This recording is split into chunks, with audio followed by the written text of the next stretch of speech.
UNSC में रूस के खिलाफ निंदा प्रस्ताव पर वोटिंग हुई। जी हां, यूएनएससी में निंदा प्रस्ताव के पक्ष में सिर्फ और सिर्फ 11 वोट पड़े हैं।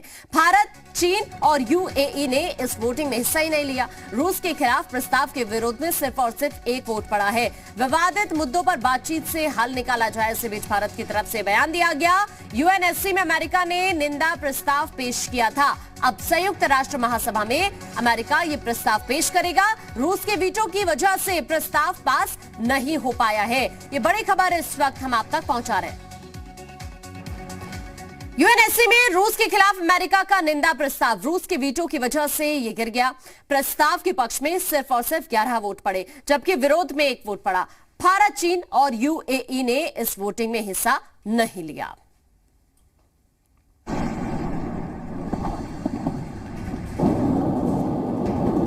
रूस के भीषण हमले के सामने यूक्रेन टिक नहीं रहा।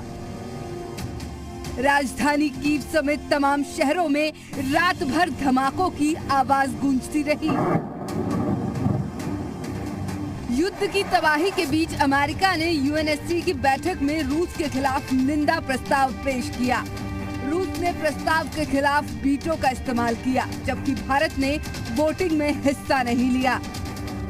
वोटिंग में निंदा प्रस्ताव के पक्ष में 11 वोट पड़े, जबकि एक वोट प्रस्ताव के खिलाफ पड़ा। भारत, चीन और यूएई ने वोटिंग में हिस्सा नहीं लिया। यूएन की बैठक में अमेरिका ने साफ कर दिया है कि पुतिन पर और ज्यादा प्रतिबंध लगाए जाएंगे। रूस ने बिना वजह युद्ध का रास्ता चुना है। मीटिंग में ब्रिटेन ने कहा कि लोगों को बचाना हमारी प्राथमिकता है। रूसी टैंक आम लोगों को कुचल रहे हैं। मेक्सिको और ब्राजील ने रूस की निंदा करते हुए हमले को रोकने को कहा।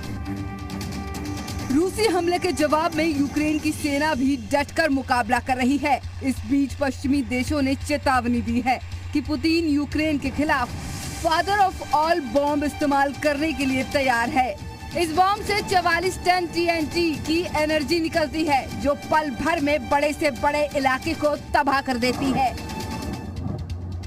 जंग के बीच रूस के राष्ट्रपति व्लादिमीर पुतिन ने देश के नाम संबोधन दिया और कहा, हमारी स्ट्रैटेजी बिल्कुल साफ है और इरादे भी।